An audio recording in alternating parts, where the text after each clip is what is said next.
2월 13일 목요일입니다. 오늘 새벽 우리에게 주시는 하나님의 말씀은 마가복음 3장 20절로 35절까지의 말씀입니다. 집에 들어가시니 무리가 다시 모임으로 식사할 겨를도 없는지라. 예수의 친족들이 듣고 그를 붙들러 나오니 이는 그가 미쳤다 하밀러라. 예루살렘에서 내려온 서기관들은 그가 바알세불이 집혔다 하며 또 귀신의 왕을 힘입어 귀신을 쫓아낸다 하니 예수께서 그들을 불러다가 비유로 말씀하시되 사탄이 어찌 사탄을 쫓아낼 수 있느냐. 또 만일 나라가 스스로 분쟁하면 그 나라가 설 수 없고 만일 집이 스스로 분쟁하면 그 집이 설 수 없고 만일 사탄이 자기를 거슬러 일어나 분쟁하면 설 수 없고 망하느니라. 사람이 먼저 강한 자를 결박하지 않고는 그 강한 자의 집에 들어가 세간을 강탈하지 못하리니 결박한 후에야 그 집을 강탈하리라. 내가 진실로 너희에게 이르노니 사람의 모든 죄와 모든 모독하는 일을 사하심을 얻되 누구든지 성령을 모독하는 자는 영원히 사하심을 얻지 못하고 영원한 죄가 되느니라 하시니 이는 그들이 말하기를 더러운 귀신이 들렸다 함이러라.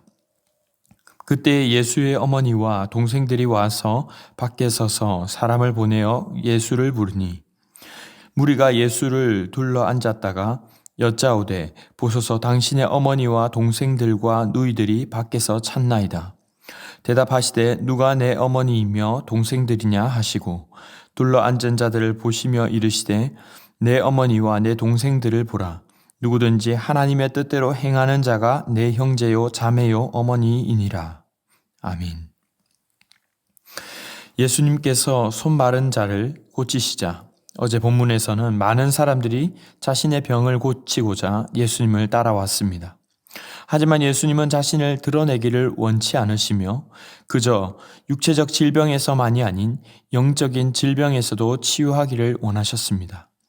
그래서 예수님께서 하신 방식은 어떤 대단한 단체를 세운 것이 아니라 12제자를 세우셔서 예수님과 함께 있으면서 훈련도 받고 또 보내어서 전도도 하며 귀신도 쫓게 하셨습니다. 이어지는 오늘 본문에서는 예수님의 친족과 서기관들, 예수님을 둘러싼 이들이 예수님을 모함하고 오해하는 사건입니다. 20절에 보면 갈릴리로 돌아오신 예수님은 식사할 겨를조차 없으셨는데 그만큼 많은 무리들이 예수님께로 몰려들었기 때문입니다. 이를 본 예수님의 친족들은 21절에 예수님을 붙잡으려고 합니다. 왜냐하면 예수님의 어린 시절을 그대로 보았던 이들의 눈으로는 예수님이 그럴 리가 없다, 그저 미쳤다라고 생각했기 때문이죠. 그리고 예루살렘으로부터 온 서기관들은 예수님을 오히려 귀신 들린 자라고 생각했습니다. 22절에 보시면 바알세불은 주로 사탄을 가리키는 단어인데 바알세불이 집혔다라고 합니다. 이 집혔다라고 한 말은 영이 임했다라는 뜻인데 귀신의 영이 임해서 그 힘으로 귀신을 쫓아낸 것이다 라며 모함을 한 것이죠. 그러자 예수님은 23절부터 먼저는 그들의 말이 논리적으로도 맞지 않음을 반박하십니다. 만일 자신이 바알세불의 힘으로 귀신을 쫓아냈다고 하면 사탄이 사탄을 쫓아내는 것인데 그럴 수 있는가 하는 것입니다. 본인들끼리 스스로 분쟁한다면 사탄의 나라 사탄의 집을 세우기가 어렵고 만일 진짜 바알세불의 힘이라면 그 집이 바로 세워지기는커녕 망할 것이다 라는 것입니다.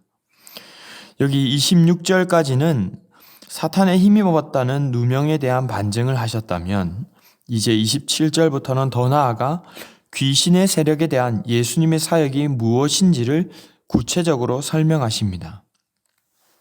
사람이 어떤 강한 사람의 집에 들어가서 강탈을 하려고 하면 그 강한 사람을 먼저 잡아서 결박을 해야 하지 않겠는가? 이 말은 예수님께서 귀신의 힘을 받은 것이 아니라는 뜻도 있지만 오히려 사탄의 권세에 매여 있는 자들을 다시 빼앗아 오시기 위해 사탄을 묶으시고 심판하셔서 속박되어 있던 자들을 건져내는 사역을 하시는 분임을 말씀하는 것입니다. 사실 이들이 하나님이신 예수님을 향해 귀신이라고 모함한 것은 성령님을 모독한 것과도 같습니다.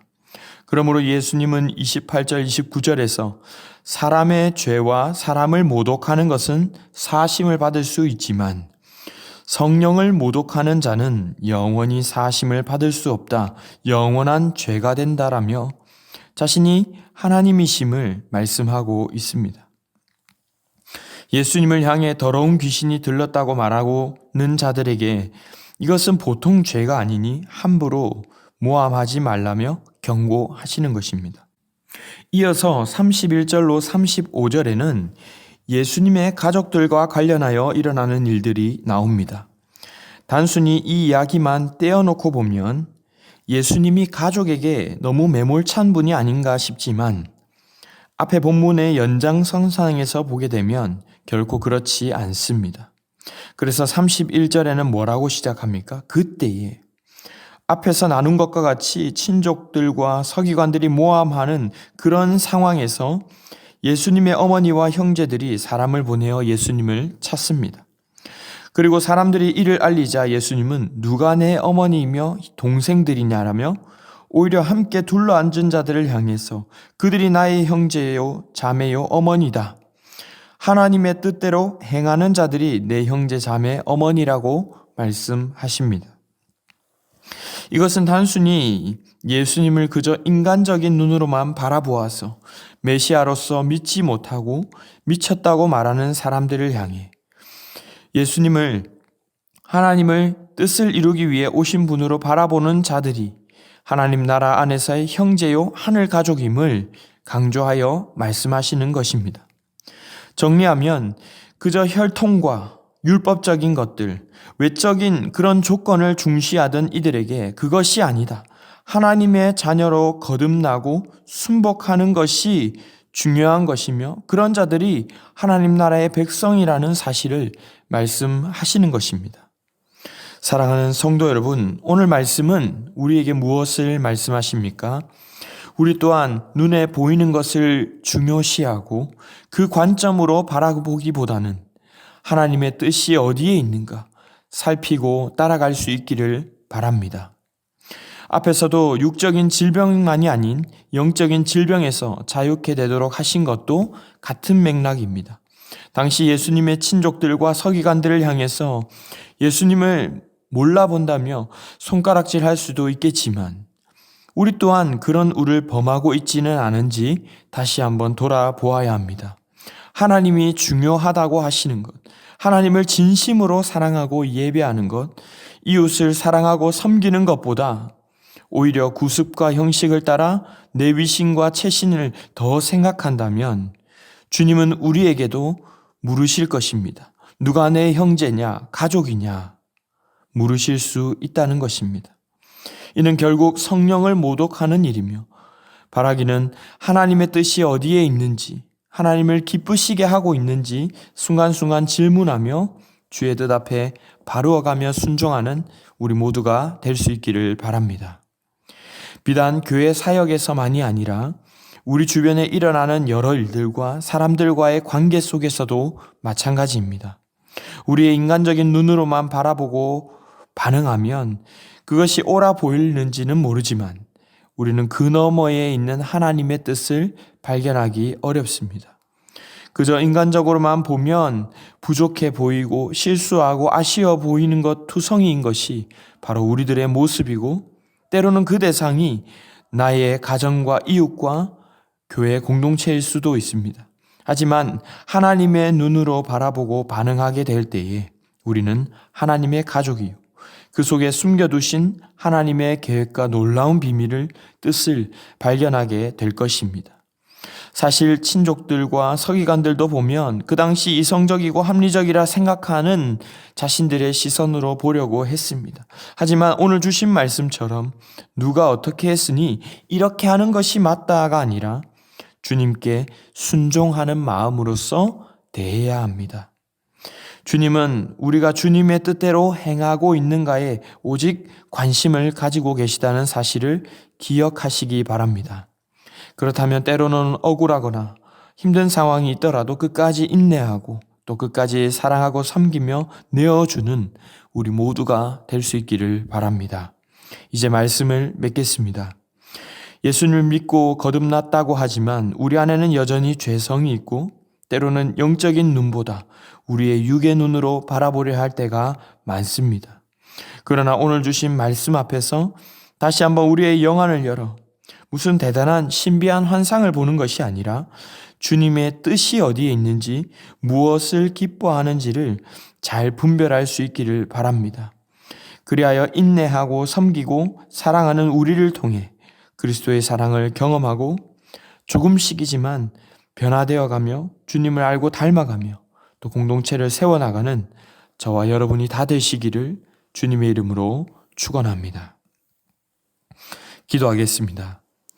사랑의 주님 감사합니다. 오늘 저희에게 말씀하여 주셔서 다시 한번 우리의 인간적인 눈을 감고 영안을 열어 주님의 시선으로 바라보도록 말씀하여 주시니 감사합니다. 주의 시선으로 바라보아야 함을 알면서도 때로는 우리의 죄성과 연약함으로 인해 가리어지고 구습을 따라 인간적인 눈으로 바라보고 반응했던 것을 회개하오니 용서하여 주시옵소서. 주의 말씀 앞에 다시 한번 깨어서 주의 뜻이 어디 있는지 분별하게 하시고 하나님의 놀라운 계획과 역사하심을 발견해 나가는 저희가 되게 하여 주시옵소서. 그리하여 그리스도의 마음과 사랑으로 인내하고 섬기며 공동체를 세워나가는 저희가 되게 하여 주실 줄 믿사옵고 이 모든 말씀 우리 구주 예수님의 이름으로 기도하옵나이다. 아멘. 이 시간 함께 기도하실 때에 주신 말씀을 붙들고 기도하시고 주간 기도 제목을 따라 훈련과 교육을 위해서 기도하겠습니다. 지금 제자훈련 모집 중에 있는데 모든 평신도 훈련을 통해 예수님 닮은 온전한 주님의 제자들이 세워지도록 주일학교 영아부에서부터 청소년, 청년들까지 영적 부흥을 허락하여 주시고 담임 목사님과 모든 말씀 맡은 사역자, 주일학교 교사들을 위해서 기도해 주시기 바랍니다. 또한 나라를 위해서 기도하실 때에 하나님께서 우리나라를 지켜주시도록 교회 지도자들이 회개하며 바르게 말씀을 증거하고 또 정치 지도자들이 백성을 사랑함으로 공평과 정의를 시행하도록 그래서 속히 혼란이 종결되어서 평화로운 나라가 올 수 있도록 합심 제목과 개인적인 제목으로 기도하도록 하겠습니다. 함께 기도하겠습니다.